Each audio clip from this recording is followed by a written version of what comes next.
gmail.com sevgili partav. Yanan könglim kanat bolsady, kıyın kalbim didarlansady. Saçları ak hassa bolsa hem aramızda ecem bolsady.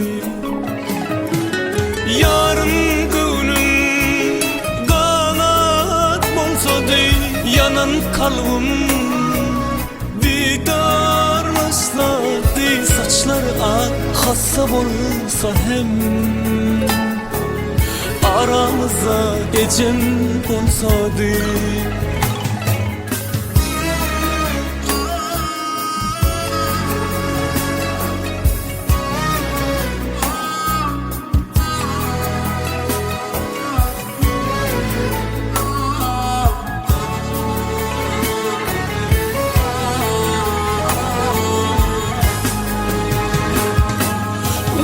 Yaşadın, yaş olup gittin,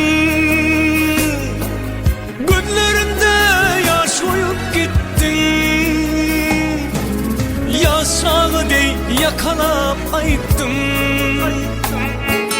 aranızda ecem bolsady. Çağıyalı çevrenip ayıttın, aranızda ecem bolsady.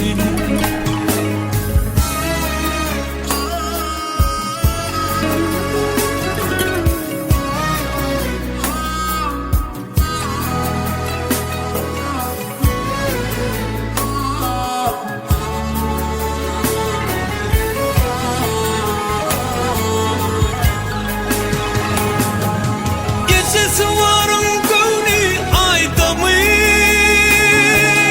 bayramlarda ya da toyda mı? Sonku hatan sonku icayda mı? Aranızda ecem bolsady. Pirdentlerin toyun görmedim, altıkların boyun görmedim.